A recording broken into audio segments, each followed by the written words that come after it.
Welcome to Drinking Bros, presented by GhostBed.com. Welcome to Drinkin' Bros, folks. We're doing a special show today with Avi Loeb. You are a physicist. We've had a lot of scientists on recently. We've had Neil deGrasse Tyson, Brian Keating. We've got Michio Kaku coming on this week as well. I'm obsessed with physics. It's funny, we just had Malcolm Gladwell on, and he's a social psychologist. That's really interesting to me as well, understanding how people think, but understanding how the world works is probably the thing that interests me the most. Now, tell me how you got into this. Well, first of all, thanks for having me. Mm-hmm. The way I see science is like a way of life. I think about any problem that I face throughout life. As a scientist, if the pipe is clogged and I need to solve it, and a plumber comes along, then I work just as I approach a scientific problem. We try to figure out from the clues what the problem might be and fix it. And it's very much the way that the scientist works. We have some evidence, some data, and we are trying to figure out what it means. And I was born on a farm. I used to collect eggs every afternoon, and I'm very connected to nature as a result. Mm-hmm. I was interested in the deepest questions we can ask that are usually in the realm of philosophy, not so much science. But the circumstance, I was born in Israel. I had to serve in the military, and I was recruited to a program that allowed me to pursue a degree in physics instead of going in the direction of philosophy. And then I initiated a project that was funded by the Star Wars initiative. Cool. Of Ronald Reagan, and in the mid-1980s, and it was the first international project funded by Star Wars. And I led the project, and I visited Washington quite often. And then in one of the visits, I went to Princeton, New Jersey, and where they offered me eventually a fellowship under the condition that I'll switch to astronomy. And after that, I received an appointment at Harvard. And at that point, it was a little late for me to change direction, but I realized that even though it was an arranged marriage, I'm actually married to my true love, because in astrophysics, we address fundamental questions, that used to be a part of philosophy, and we use the scientific method in approaching it. But the way I think, is like any person that, did not take that as a profession.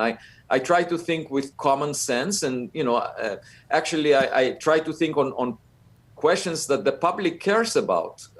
I don't care about mathematical sophistication, demonstrating that I'm smart or getting likes on Twitter. I just think about questions that would interest the public. And what do you think those questions are right now? That's a good. I've never actually heard. Now, a lot of the scientists we have, where they're also personalities, right? Because we're in media, so that's kind of how that works. Like Platt and Kaku and you, Keating and Tyson and all these guys.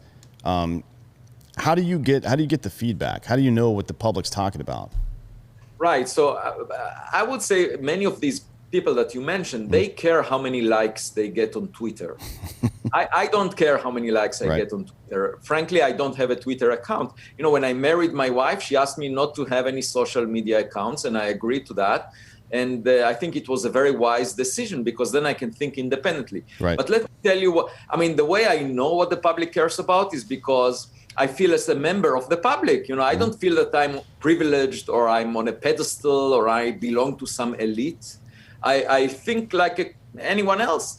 And it's obvious what the public cares about. You don't need to think very hard unless you are trying to show that you are smart. If you are trying to show that you are smart, you get detached from the public because your objective is something different. So let me tell you what I think the public cares about. Well, obviously there are issues related to, daily life, like finding a cure to the pandemic, trying to solve that problem. Making sure that we take care of our environment in a way that, developing technologies that help the public. But if you think about, the bigger picture, what does the public care about? The public wants to know, for example, are we alone? Are we the smartest kid on the block? when my daughters were infant, when they were young, they were at home. And when they were at home, they thought that they are the smartest in the world, that the world centers on them. And then we took them to the kindergarten, and they had a psychological shock. They were shocked to find other kids, some of which are smarter than they are. And this is the way they matured. If I were to ask them whether they prefer to stay at home, they would say, of course, because that way they can maintain their illusion that they are the smartest, the world centers on them, and so forth.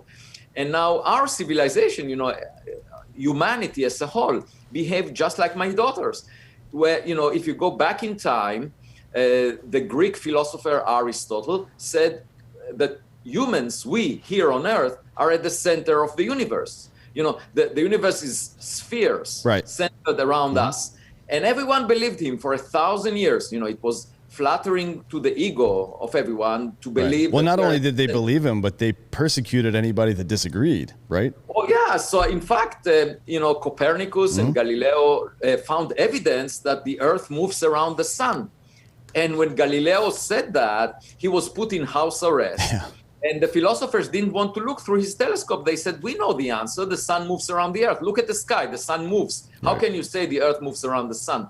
And what did it accomplish? They silenced him, but the Earth continued to move around the sun. Reality doesn't really care whether we ignore it or not. It's whatever it is. So the point is, we are not at the center of the universe. Let's face it, okay? But still, people nowadays, like if you go back 2 decades ago, people said, oh, the planets we see in the solar system are really special and unique. It's not at all clear that there are planets around other stars. If you go back more than 25 years ago, that was the folklore. But we now know that planets like the Earth are very common. And in fact, about a quarter to half of all the sun-like stars have a planet the size of the Earth, roughly the same separation. So not only we are not at the center of the universe, also what we find in the backyard, a sun-Earth system is very common. There are billions of them.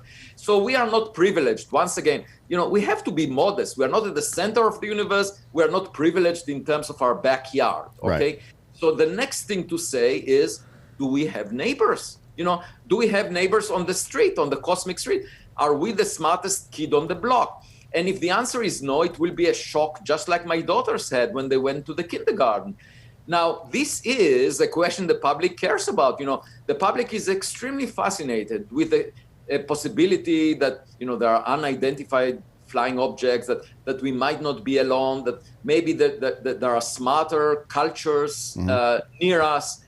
But the strange thing is you would not find many scientists actually discussing it, including some people that you mentioned, that you spoke with. And then the question is, why is there a taboo on discussing this subject when the public cares so much about it? The public funds science. And by the way, scientists can address this question and answer it.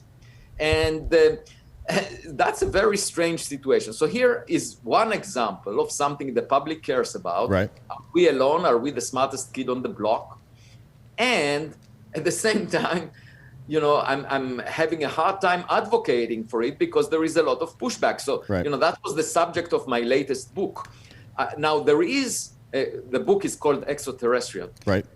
It just came out two months ago. And by the way, the evidence that it's of interest to the public is the book became bestseller instantly. The New York Times bestseller everywhere. It has 27 editions in 24 languages worldwide. And a lot of people are interested. And I get a large volume of emails. And, I had 500 interviews over the past 3 months just on this book. But another question, to give you an example of something the public cares about, is, how did everything start? What was there at the beginning? And that both questions, how did life start and what was there at the beginning? Both of them are discussed in the first chapter of the Bible, the Old Testament. It tells you that for thousands of years, people really wondered about these questions, and people care about them. So we have an opportunity to address them, and why should we shy away from those questions? Right. I mean, people, I think, are afraid to say, I don't know sometimes, but that is the essence of science, to say, I don't know, and we're going to test some things and try to find out. There seems to be no, people like to refer to science as a trope almost these days, but not actually as what it is. You know what I mean? Like you hear the phrase trust science, trust scientists all the time. What does that really mean? You know what I mean? No, in fact, the science is work in progress. Most of the time, the evidence or the clues are not conclusive. We don't know what to make of them, and so there are multiple ways of interpreting the same evidence that we have. And some scientists want to pretend that they want to hide how the sausage is made. So they want to say, let's show to the public only the final product, the sausage. Once it's made, we will show it to the public, just like teachers in a class. You tell the class what you want to teach, but rather than showing the process which getting there. And I think it makes much more sense to be transparent and tell the public, look, the emperor has no clothes. Okay, most of the time we just don't know what the correct interpretation is, and just like a detective, we have to think about different possible interpretations of the data, and that's the way science is done. It's work in progress, and sometimes we could be wrong. Being wrong is part of the process. It's just like kids learn about the world. Harvard University, it has a newspaper called the Harvard Gazette, which is the Pravda of Harvard University. It's just like the official newspaper. And they asked me, what is the one thing I would like to change about the world?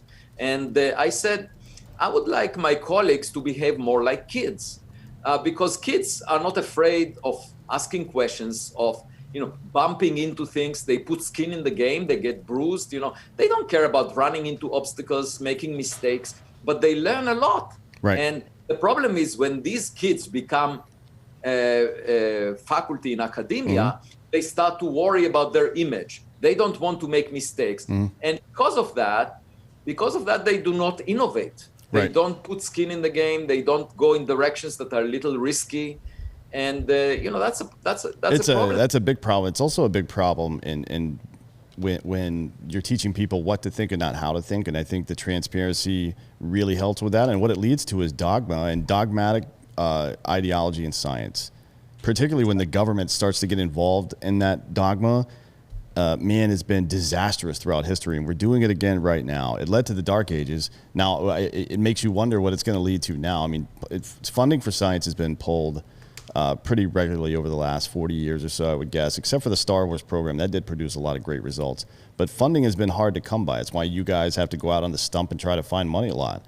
But I would argue that it's a self-inflicted wound by people in academia trying to distance themselves from conversations with the public, that's got to be true, right? Stephen Hawking got blown the fuck up for the Hawking Paradox. I'm sure that hurt him greatly as a human being, because he was so wrapped up in his public image and kind of stood firm on that very clearly shaky ground for a while. And once he finally had to admit it, that had to be devastating for him. But I don't understand why, as a scientist, why would you be married to any one particular idea or another? You shouldn't be. Your job is not to promote an idea over another. It's to promote finding the truth. Not even necessarily promoting the truth, but promote finding the truth, right? Yeah, the way I think of this is just like, basketball coaches. They tell the players, keep your eyes on the ball, not on the audience. And really the problem is that a lot of people in academia, they are after honors, awards. So they keep looking around and they want to satisfy selection committees. They want to leave a good impression and improve their image. So they create these echo chambers where they have postdoc students that advocate for the same things that they already said a long time ago without taking risks. And as a result of that, you get a culture that is conservative, that resists change and innovation. I find it really surprising that in the commercial sector, companies, they have groups of people that are much more daring, much more risk-taking, even though companies are supposed to make a profit. It's for profit, whereas universities are supposed to be not for profit. Right. You would expect them to be more risky. The whole idea of tenure in academia, in universities, is that you get job security so that you can take some risks. But instead, people worry about their image and do not innovate. And not only that, they push back against innovation. So that's the kind of response I got to my book, for example. And frankly, I think it's not just the resistance that I find disturbing. It's the message that you give to young people, because they look at that and the young people make a calculation. They say, should I innovate? Should I deviate from the beaten path? Should I think outside the box? And if the consequences of doing that, of deviating from what the senior people say, if the consequences are that I will not get a job, then I don't want to innovate. And that's pretty bad. That's, that is the worst thing that can happen, because you want the young people to feel free to deviate. I think it's really interesting how a lot of people in this country, rightly so, are complaining about the tailored message coming from the mainstream media all the time, right? There's nothing that doesn't get passed through a filter, but they will look at academia, particularly the soft sciences, but you definitely can't look at this way in science, where they think of these, it's just, we're funding a bunch of like nerds in a room to sit around and think. Like, yeah, exactly. Do you really not see why that's important? So here is my frustration, that because of the culture where people try to present an image that they are smart and so forth, they can work on subjects that are of no interest to the public. They can work on mathematical gymnastics, just demonstrating how clever they are to each other, rather than worrying about problems that matter for society. You see, that's the issue, really. And then, I would have thought that we would learn the lesson. If you go back in time, there was Socrates, a Greek philosopher that was very much fond of dialogues, open-minded discussions. And he was put in prison because the claim was that he was corrupting the youth. By allowing the youth to be open-minded, he was corrupting the youth. And he was asked to drink poison. Now, what's the equivalent of that today? They don't give you poison that you need to drink, but they would on Twitter, you get canceled, have personal attacks against you, and the negative personal attacks rather than a substantive discussion, is the equivalent of poison in Socrates' days, because you can get canceled quickly, so that's an unfortunate situation, because you would expect us to learn a lesson. Now, it was Socrates, and then there was Galileo that was put in house arrest. And there is even another example of Giordano Bruno. That's even worse, because he was saying something really simple. He was saying, okay, we see other stars. They might be just like the sun. And therefore, they might have planets like the Earth around them. Therefore, there might be life on those planets. And then he was burnt on the stake. Because it. Well, he was an employee of the Catholic Church at the time, right? I mean, he was a friar, so it was like. But did you know what? Do you know why it violated the doctrine or the dogma back then? No, I don't. So it was because suppose there are creatures just like humans. What, there must be another pope out there somewhere? Is that what it was?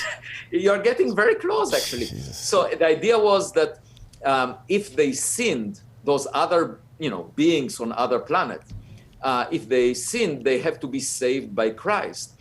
And then you need multiple copies of Christ to visit each and every planet to save them. And they said, that doesn't make sense, that you have so many copies visiting all these stars, Therefore, they burned Giordano Bruno on the stake for that. Well, that's like the Jesus-Drake equation then, right? Like how many Jesuses are out there? I'm sure there's a formula for that. That's going to go over most people's heads, but that's fine. By the way, I should tell you that one of my main messages in the book and in general is that for 70 years we were using the wrong method. We were looking for a radio signal. That's just like trying to have a phone conversation. Well, with the CMB, you're never going to pick that shit up anyways, right? Or you're not going to be able to distinguish direct signals in that amount of noise. When they turned the first radio telescope on, all they heard was noise, right? And they couldn't figure out why. It took them like several years. It could be buried in the noise. But my point is, there is another argument, which is that you need the counterpart to be alive when you have a phone conversation. And if they're not alive now, if they died, the civilization may have predated us by billions of years. They're not alive anymore. If they have a short window of life, then the chance of us having a conversation is very small. We can't have a conversation with the Mayan culture. The Mayans are dead by now, the culture. But we can find relics they left behind in archaeological digs. And so my point is, we can search space. I call it space archaeology. Search for relics, for equipment, just like Voyager 1, Voyager 2, New Horizons, equipment that we sent into space. Right. We can search for equipment that accumulated over time by other civilizations. Just like going, along the beach. Most of the time you see rocks or seashells that were produced naturally. Every now and then you see a plastic bottle. Right. And that is the point in well, my if you book. have a metal detector, you can actually, it's an analog for trying to find the right equipment for the right job, right? Is what you're talking about. So what's the equipment we would use to detect stuff like that in space, aside from just exploration? Like, how can we do it from here? Simple. It's very simple. What you want, if you see an object coming into the solar system from outside, and we've seen one, it's called the Oumuamua back in 2017. Yep. That's what my book is about. If you see such an object on its approach to us, then you send a spacecraft that will intercept its trajectory. You come close to it and take a photograph. Because, then you can tell whether it's natural, a rock, or whether it's artificial, a piece of equipment.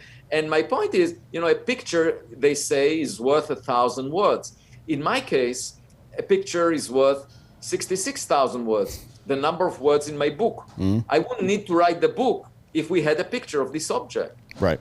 Yeah, I mean, that's really interesting because I think we romanticize the entire idea. So when we think of life on other planets, we think of civilizations and stuff like that. Could be microorganisms, it could be extremophiles like we see here on Earth, it could be anything, right? But it also could be, like you said, I mean, I just think about what it would have been like for another country to negotiate with the U.S. 30 years ago versus today. It would be a completely different conversation. It would look, and if it took 30 years for one message to get there, and this is only 30 years, we're talking about millions of years, right? Oh yeah, I think that we will be shocked if we ever see creatures from another, right? I mean, they would have to be so advanced that they would have to be so old and so advanced that they've somehow defeated the problems with interstellar travel, or that they've just been traveling that long, right? It would have to be or they sent equipment. We may not see the creatures themselves, but the equipment they sent out, just like we sent Voyager. By the way, most of the stars are not like the sun. They emit infrared radiation. So if you think about most of the creatures, they might have infrared eyes. And I asked students in my class, I asked them, do you know of any animal on Earth that has infrared eyes? And one of the students found an image of a shrimp that has, the eyes look like two ping pong balls connected with cords to the head of the shrimp. It did look like an alien to me, but I'm sure that the real aliens are much more shocking than this shrimp. Oh, sure. I mean, we think because of films that they're going to be humanoid. There's literally no chance of that. I mean, statistically speaking, there's no chance of that. And by the way, we can understand why they don't come to visit us, because interstellar tourist agencies will never advertise the Earth if they're used to infrared radiation. We have green lawns in our vacation sites that are illuminated by visible light. And visible light hurts their eyes. Right. And they are used to dark red grass, so they will never come to. We have to go there and entice them to come and visit us. That there is this paradox, Fermi's paradox, who asked, where is everybody? Why don't we see them? And I think it's very presumptuous. When I met my wife, she had friends that were waiting for Prince Charming on a white horse to come over and make them a marriage proposal.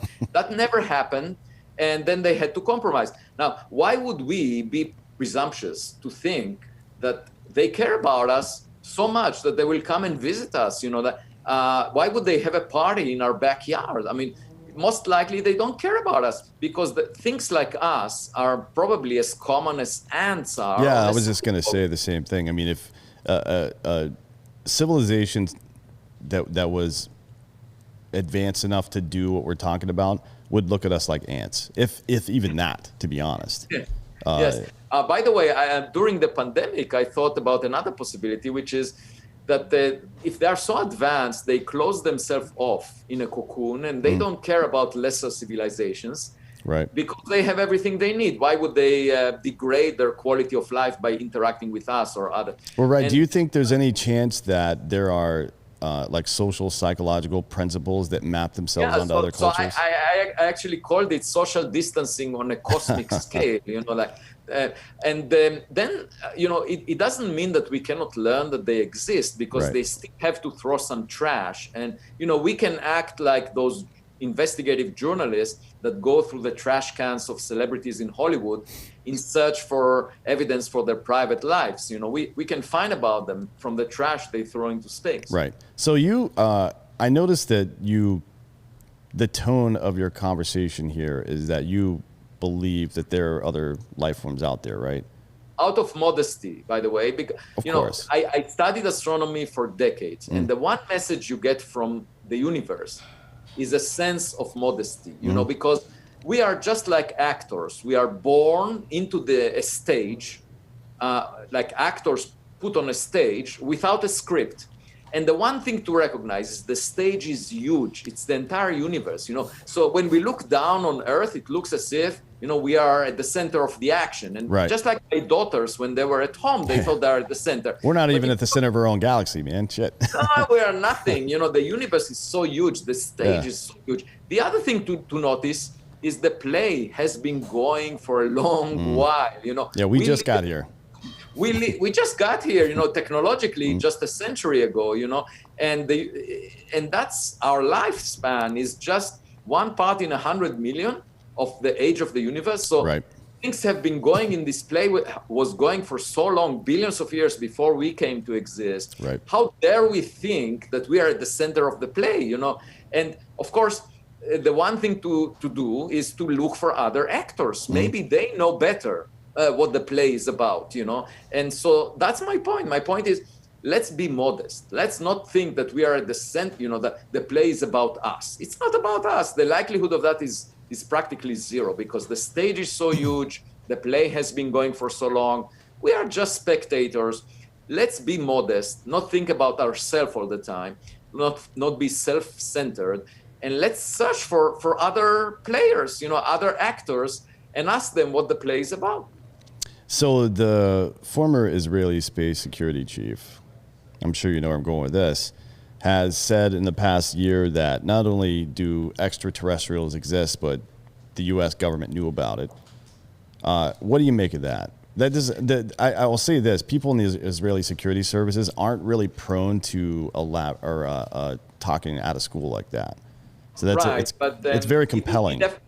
He definitely has credentials of a very Right. reliable person, but the problem I have with what he said is that he didn't back it up with any evidence. He didn't Right. provide any documentation, any sources, and it was really a bit irresponsible to report about this, because anyone can say anything, right? Right. And if you listen to what anyone says, there will be a lot of noise in the system. And one way to filter this noise is if someone says, I'm Napoleon, let's say, okay?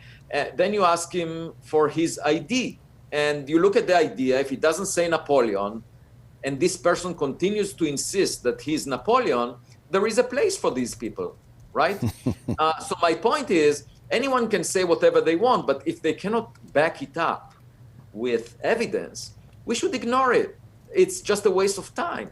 So he did not provide documentation or evidence to what he claimed. And that's the problem I have with it. As a scientist, we are always guided by, we are supposed to be always guided by evidence. And, there are some scientists that do not even seek evidence. They just want to do intellectual gymnastics without caring about experimental verification of the ideas they propose. Like Right, people proposing the multiverse. We don't have any way of testing if it's right or wrong. And people talking about the fact that we are in a simulation. All these ideas that have no direct test. So I have a problem with that. But as a scientist, we always seek a test by checking if there is evidence for what you are claiming, or otherwise you don't learn. It's a dialogue with nature. Science is a dialogue with, you have to listen to nature. You can't just make it a monologue where you say what things are about. Like what Eshed did was have a monologue. He didn't show us evidence that supports Right. what he was saying. And so as a scientist, you have to be always attentive to what nature does. And, I grew up on a farm. I really have a lot of respect for nature. I jog every morning at 5 a.m. For more than half an hour, and in the company of ducks, rabbits, wild turkeys, birds. And I enjoy that very much, much more than people. I really enjoy being embedded in nature and listening to it. Right. Yeah. I mean, that's good. I mean, do you think there's some value, though, to the theoretical voices that are, talking about simulations or multiverse, stuff like that? I do understand, it occurs to me that they swallow up so much of the time and resources and attention that it probably is ultimately a bad thing, but there has to be some space for that internally, right? So, yeah, of course. But the point to recognize is, we can both agree among ourselves about some happy thoughts. For example, that we are as wealthy as Elon Musk is. The two of us can agree. We can be happy about it. It will give us satisfaction, of course. The only issue is that when we go to the bank to cash out on this idea, we will find out that we don't have that money available, right? And so that will be equivalent to having a test, putting some skin in the game and testing the idea, the beautiful idea that we are extremely wealthy. So my point is, there are lots of beautiful ideas that you can get pleasure from. Aristotle got pleasure from thinking that we are the center of the universe. The only problem is it's wrong. It's a beautiful idea that gives us pleasure, but it's wrong. So my point is, if you want to really deal with reality, to understand the world, you have an obligation to test your ideas, because there are lots of ideas that are beautiful that are just wrong. And if you tend to believe in those ideas, you will just be fooled. You will be illusioned. It's just like the idea that my daughters had, that they are the smartest in the world centers on them. It was a beautiful idea. But when they went to the kindergarten, they found that it's wrong. So my point is, we can shut off the windows, and not care about what outside our home, and be very happy about us being at the center and everything, and having beautiful thoughts about the multiverse, and that we live in a simulation. But at the end of the day, even that would not work, because even if you get your food through the front door, what happens in Wuhan, China, will affect you. Yeah. And if you don't pay attention to the environment, if you don't get your feedback from facts, you will be affected without your knowledge. And another example, the dinosaurs, they had huge bodies, right? So they felt very arrogant. They dominated their environment. They ate grass and were really happy. And then a big rock the size of Manhattan Island came from the sky 66 million years ago, and their ego trip was tarnished abruptly. Suddenly 3/4 of all life forms on Earth disappeared. What's the moral of the story? I mean, you can be happy and arrogant and, have your own ideas, but eventually, reality will come to haunt you, because, reality has a different agenda. It's whatever it is, and if this rock is heading towards Earth, you can think that you are the most powerful animal, but it won't help you survive that. And of course, as humans, we have the brain. We have much smaller bodies than dinosaurs. We have the human brain, which is a great advantage, because we can develop telescopes that will warn us against a big rock, heading our way, and then we can deflect it. So only if we pay attention to reality, you see. So my point is, we can avoid catastrophes, we can avoid risks, as long as we pay attention to facts. Right. So you brought up Elon Musk. What do you think about space tourism inside of our own solar system, and what the benefit of that might be? Or do you think there's mining operations on the way as well? Because nobody does anything to do it anymore. There's always some kind of capital situation going on. So I wonder what your thoughts are just on inner solar system space tourism. Yeah, I think it's a very good idea. I think currently all our eggs are in one basket here on Earth. So if some catastrophe happens on Earth, everything we care about will be lost from a single point catastrophe, right. And it reminds me of the situation, there is this biblical story in the Old Testament of Noah, who decided to build an ark and put animals in it because he was worried about the great flood and all the animals dying in that great flood. And we should contemplate moving parts of what we have here on Earth to other locations, because so I call it Noah's spaceship, basically duplicating what we care about on Earth elsewhere. It could be a space platform where humans would live. It could be going to Mars, but we should not have all our eggs in one basket. No, certainly not. It doesn't make sense, right? And the other, I mean, there's always added benefits. You're always looking for symbiosis in business. I mean, in life in general, but certainly in business, because if all parties are motivated, then everybody can get we can get some shit done. So people think it's cool. I would go to space, by the way, if there was an opportunity, if I could get a ticket. Well, it sounds like there might be soon, because Bezos' company is talking about starting space tourism within the next calendar year, I believe. Yeah, but I don't think I can afford it. Yeah, you got to start a GoFundMe for that one. I have no idea how much it would cost, but Bezos is kind of like I don't know, he's getting so rich and working out so much now. I think he might be turning into a supervillain of some sort. So we should probably keep an eye on that. So what else is going on right now in the world of physics and cosmology that's really got you excited? I mean, obviously you're super into the search for SETI. I don't know if you work with them directly, but you want to find life, right? You find proof of it. Yeah, but I mean, what else is going on? There are a couple of things I can speak about. One is the possibility that we are working on a technology that would allow us to visit the nearest star in our lifetime. That would be pushing a sail close to the speed of light. The nearest star is 4 light years away. Yeah. And it takes light 4 years. So that's Proxima Centauri, right? Yeah, the results of the 2016 election arrived to the nearest star just in February, 2 months ago.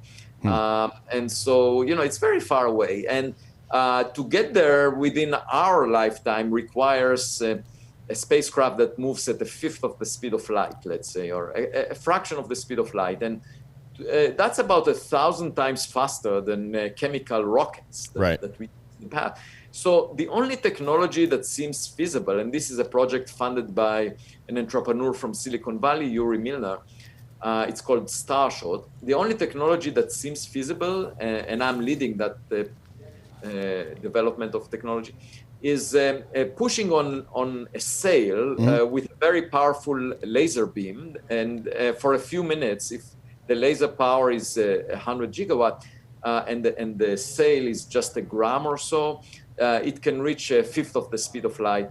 And then it will fly in the direction of the nearest star and get there within 20 years. Wow. So this is just one interesting thing I wanted to mention.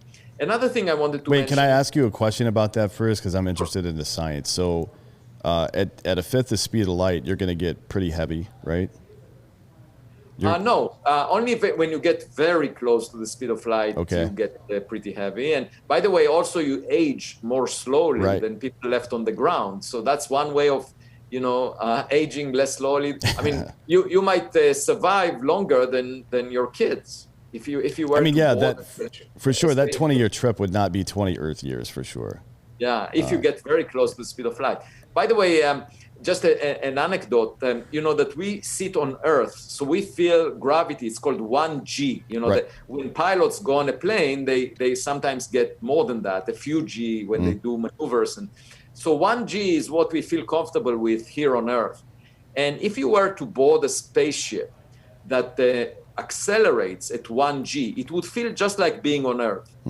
If it accelerates at 1G for a year, then you reach the speed of light. That's just something nice to keep in mind, that you can reach the speed of light over 1 year, just feeling exactly the same as here on Earth. Right. Of course, no such spacecraft exists at the moment. Sagan had that idea for a funnel in the front that captured ions and fired them out the back, just because of the exponential increase in space without friction of air. I mean, I guess it would technically work, but your idea seems way better. I think pushing on a light cell is the only feasible way to reach the speed of light, because you are being pushed by light. Right. Let's put it that way. Yeah, exactly. So you can reach the speed of light. But let me mention the other thing that might be interesting for you. A couple of years ago, I had a flood in the basement at my home. And then a plumber came over. We looked and figured that it's tree roots that are blocking the sewer, that the entry. Then we removed the tree roots. But while we were doing it, it took a few hours. I was thinking about the other subject that I usually work on, which is black holes. So a black hole is really a very strange object.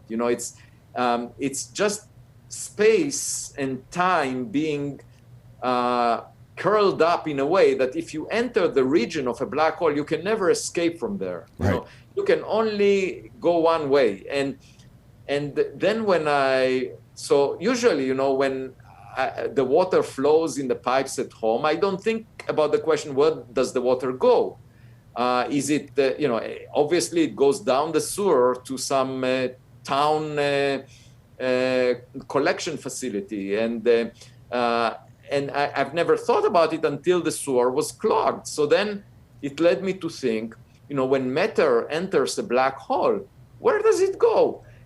Does it collect, just like the water collected at in my basement? Does it collect in an object at the center of a black hole? And you can imagine a situation like that. We don't really know what happens to the matter near the center of a black hole, because Albert Einstein's theory of gravity breaks down. Right. When matter gets very close to the center, space and time gets curved so much that Einstein's theory breaks down. You can't predict anything. We don't know the answer. So one possibility is, the matter collects there and makes an object at a very high density. It does sound very familiar to a single point, right, that may have, banged at some point and became our universe, right? I mean, it seems an awfully lot like that, but that's, Maybe you should be a physicist, because that's another thing I was thinking about. There is a connection between what happens. It's called the singularity of a black hole, this region where the space and time, diverges and Einstein's theory doesn't hold anymore. And the same happens if you go back in time in the universe that we see, there was this big bang where, the universe is expanding. You go back in time, you think of it as contracting and reaching an infinite density of matter. And that is called the Big Bang. There was a point in time when the density of matter was sort of infinite. And again, Einstein's theory breaks down. And so it's an interesting question. Maybe what you get at the center of a black hole is related to what happened at the Big Bang. And I mean, it's almost like the reverse of blowing up a balloon too much, right? Like instead of putting too much air in the balloon and it bursts, you put too much matter into one spot and there's some kind of violent explosion. The thing is, it's not one spot in space. In the case of the universe, it's actually everywhere. The universe has roughly similar conditions when you go to very large scales everywhere. So it's like everywhere there was a point in time where the density was infinite. Think of it as a rising cake. It has raisins in it, and the raisins are receding from each other as the cake is rising. But if you imagine the reverse of that, all the raisins are coming together, and if the cake is infinite, it happens everywhere. Raisins are coming together everywhere. And so the question is, what was there before the Big Bang? What was there to start with? And again, we don't know the answer for the same reason that Einstein's theory breaks down at the Big Bang. But the answer to this could be related to the answer to what happens at the center of a black hole. And, that's a very fascinating question that we don't have an answer to. I'll give you one idea that I had, which, has no substantiation, but it's just an idea. I thought that suppose we reach a point where we develop a good understanding of a substitute to Einstein's theory, where we understand what happens at these singularities, okay? If we understand it, maybe we can create a baby universe in the laboratory. We'll generate the conditions that lead to a baby universe. We will create our own universe in the laboratory. If we do that, then maybe that's how our universe started. Its umbilical cord is connected to a laboratory. Someone else that created our universe in the laboratory.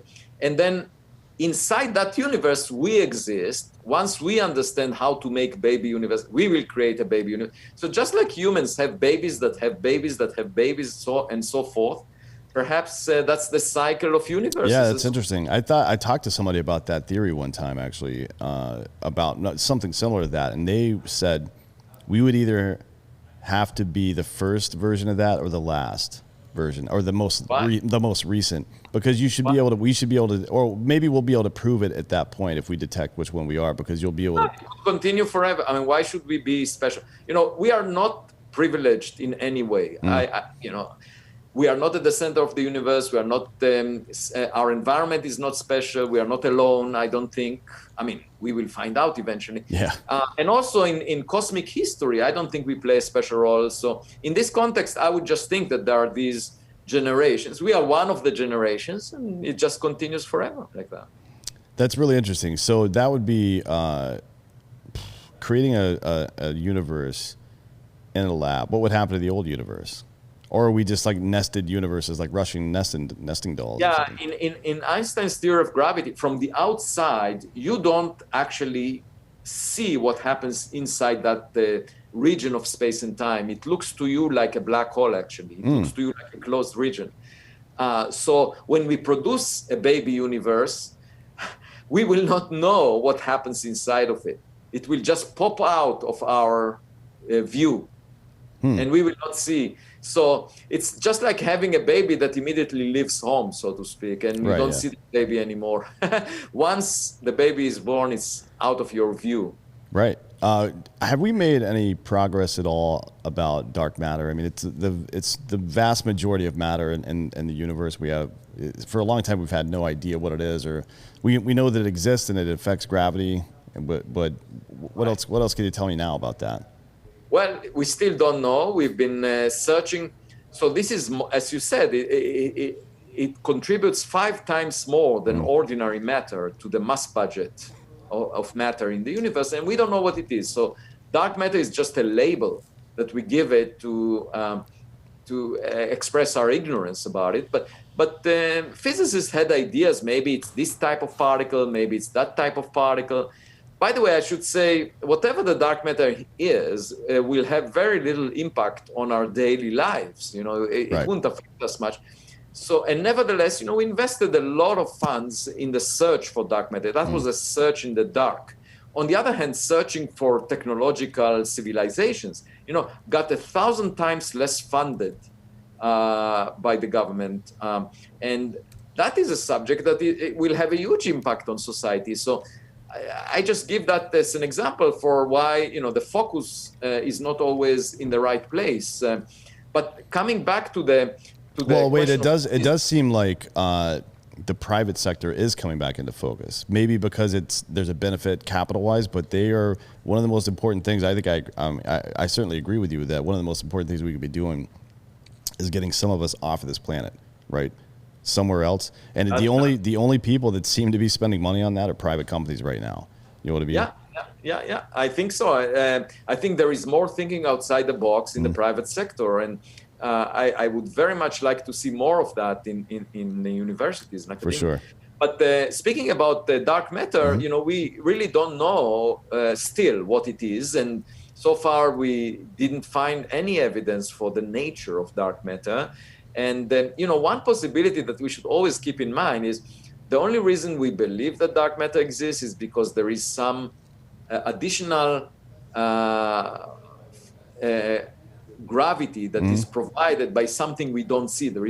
And we say, it's invisible matter. But it's also possible that maybe gravity is modified. Maybe we have the wrong idea. We're searching for more matter, but it's actually gravity that has to be modified. That's always something that we should keep in mind, that until we find the dark matter particle, we will not be sure that it's not matter that is missing, but our understanding of gravity that is missing. I mean, that's a reasonable thing to say, because Einstein doesn't agree with quantum theory at all, right? That's right. So why would the gravitational effect we're witnessing be matter without any other?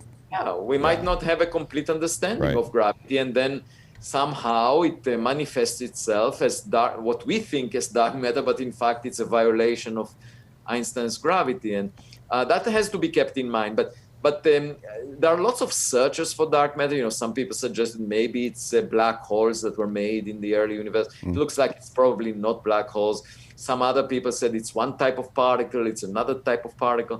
We haven't seen it yet, and we're searching. It's worth searching because it's, as you said, it's a fundamental. It will expand our understanding of what the universe is made of, and of course, it's not what we are made of. We are made of ordinary matter, but it's. And by the way, if we ever find another civilization that is much more advanced than we are, we can ask them, what is the dark matter? Right. And it would feel like copying in an exam. You ask the student next to you what the answer to the question is.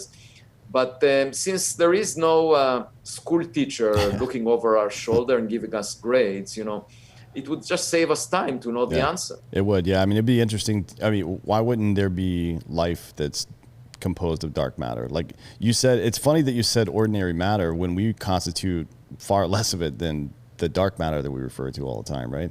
So it would, right. We call it ordinary because we are made of it. That's why. Right. But you're right that if there is anything made of dark matter, they would call themselves ordinary and call us unusual. Yeah. Right, and we can tell already that even our advanced instruments right now can only detect its effects. So it's not even on any light spectrum that we're familiar with, right? No, we don't detect the dark matter itself. We just detect the influence that it has by exerting gravitational force on something that we can see. So it's sort of completely invisible, and it just moves other things around, and we say, oh, these things move as if there is some unseen matter, invisible matter moving them, and we don't know what the nature of that matter is. And that's one of the puzzles. We know so little. That's the other thing, that scientists often brag about how much we know. In fact, what we know is a small island in an ocean of ignorance, and so we don't know what most of the matter in the universe is. We don't know if we have neighbors that might be even smarter than we are. We don't know so many things. That's what makes science exciting. We should be humble. We should be modest and just try to learn, just like kids do.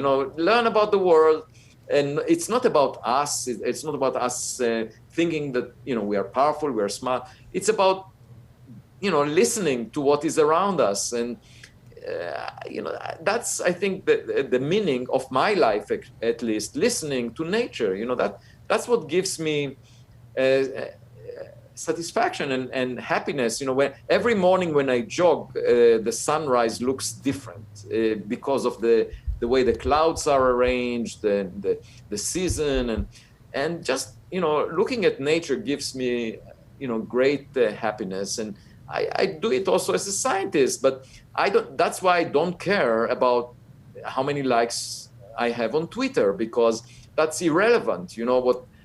What the audience thinks is really irrelevant. You have to look at the ball. Right. Well, this is the point. This has been a great conversation, by the way. This is the point of the show where we get to the Drinkin' Bro of the Week. It's somebody that inspired you to be the person you are today. Who is that going to be for you? So there are a number of people. There is one that is a philosopher. When I was young, I really admired Jean-Paul Sartre. He was a French philosopher.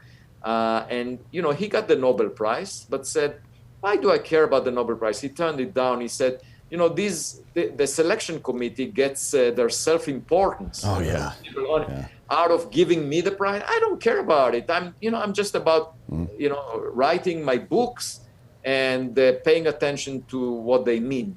And I don't need these honors or awards. So that's something to, that makes him quite special. And another person that I find special is Stephen Hawking. He actually came to my home and for Passover, and he came for the inauguration of the Starshot project that I mentioned, and also the Black Hole Initiative at Harvard University that I'm the founding director of. And to me, he was an inspiration in the sense that he was unable to move his body at the end of his life. He's unable to speak, and nevertheless had a very positive approach to life. Most people would be completely depressed. Right. So when I when about 7 months ago, when I in one of the mornings that I jogged, it was rainy, and I fell down and hit my face on a rock. And then came back home with blood all over my face, and had to be rushed to Mass General Hospital in Boston. And they put some stitches, and I came back home at midnight, had my dinner, and at 5 a.m. the following morning, I jogged again with all the bandages covering my face. At 5 a.m. there is nobody around. The ducks or the birds didn't care about the bandages. And to me, it was a point to be made, that it's a minor irritation to be, to have scars on your face compared to what Hawking went through. So, right. Just thinking about him and all the problems that we face in our daily lives, they're really minor compared to what he had to cope with. He couldn't really move any. And nevertheless, he was always optimistic. He contributed to physics, made important contributions. And I think that's something for us to cherish, because the human spirit can overcome all obstacles if we are just willing to, to aspire to bigger things. Oscar Wilde said, "We are all in the gutter, but some of us are looking at the stars." Right. Yeah, that's great, man. I appreciate your time today. Appreciate you sharing all this new information with us. Tell me the name of your latest book so our people can go out and buy it. It's called The Extraterrestrial, The First Sign of Intelligent Life Beyond Earth. And they can get that anywhere, right? Is it on audiobook as well? Yes, it's an audiobook. It became an instant bestseller in the New York Times and everywhere. And and my name is Avi Loeb, Aviloeb. I also write in Scientific American on a regular basis, and some people might find those articles interesting as well. I certainly would. Thanks for joining us today. We really appreciate it. For Avi Loeb, Dan Hollaway here, we've been the Drinkin' Bros.